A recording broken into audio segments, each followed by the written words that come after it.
Before we get into the meat of how we did the Mr-Mak market analysis, it's important I repeat one distinction. I made reference to it a bit earlier on. I want to repeat it.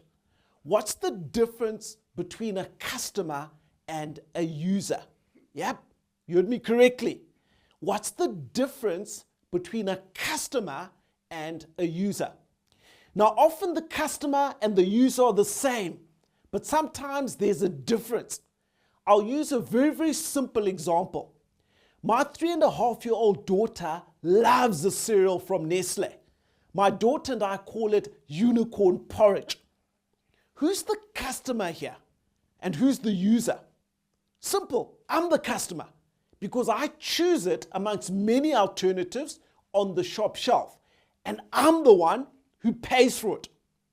My daughter's got very limited input on this.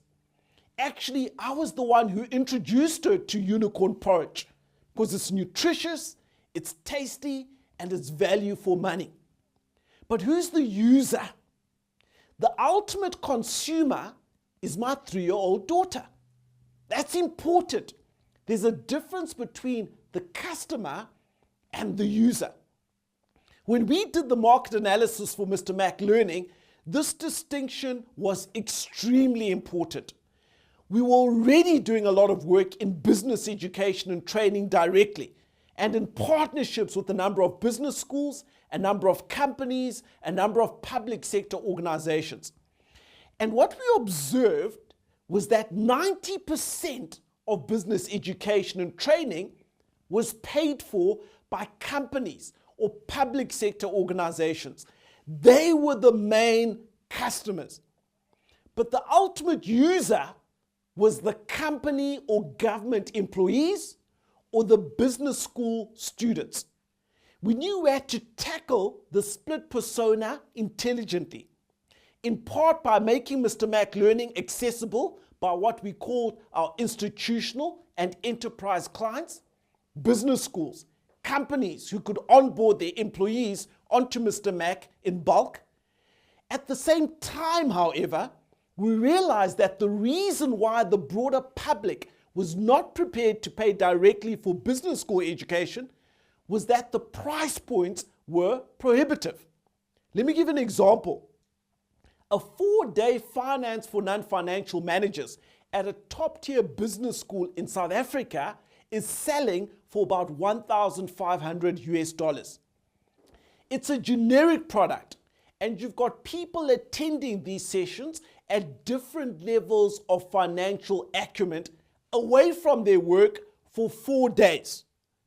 On Mr-Mak Learning, you can buy a digitized equivalent for $10. It's rich in compelling and entertaining video. It's got industry-specific options. It's much more comprehensive than the physical business school offering, and it comes with detailed notes, assessments, etc., and so forth on a seamless platform. How do I know this? I used to lecture at these business schools on those particular programs. But the really big advantage of the Mr-Mak Learning platform is you can access the entire catalog of content, the entire platform as a whole, for a monthly subscription of less than $8 per month. That insight to us really talks to the bigger target market segment that would like to convince to purchase our offerings and to purchase our services.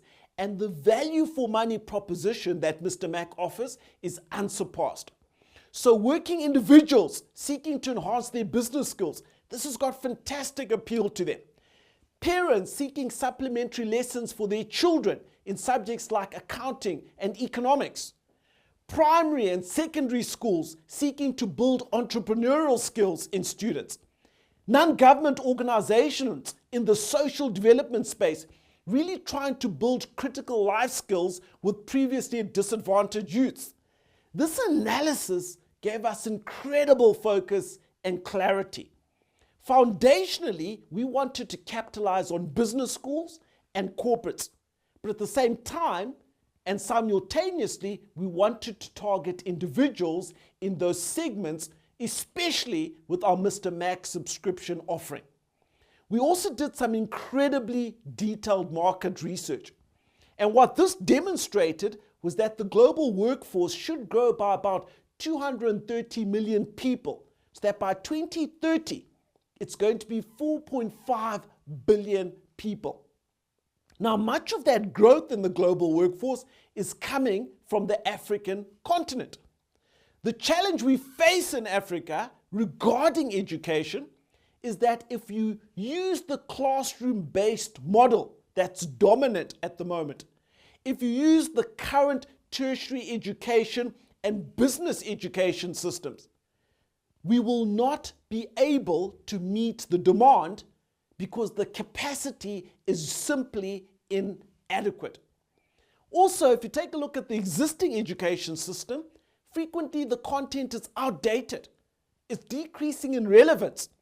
The market is changing so rapidly, the environment is changing so rapidly, that the offerings of our current education systems aren't affordable to the mass market, and especially to people who are poor or who are living in rural communities.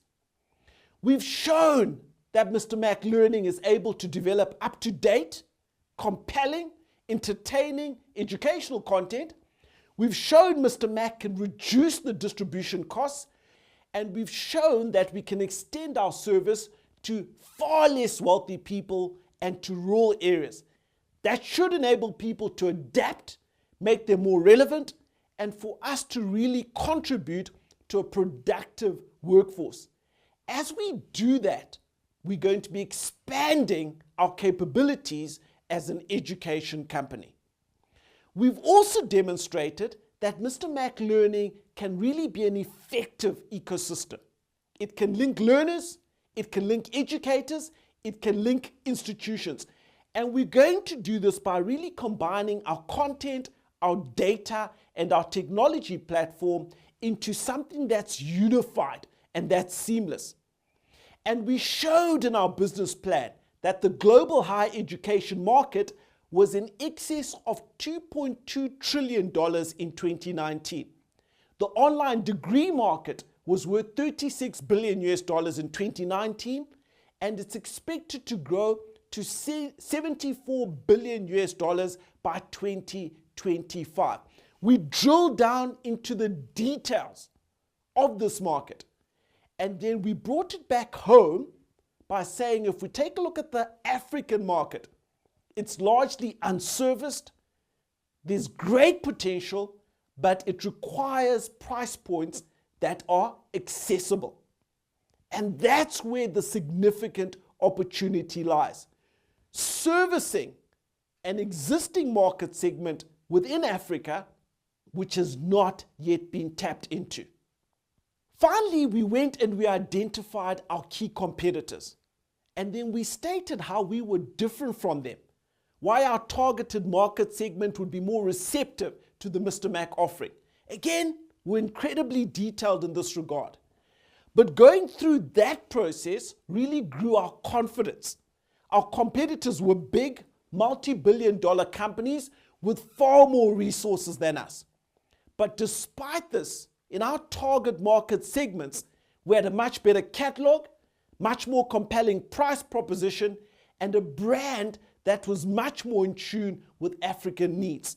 It's going to be a fight, but fight we would, and would fight to win.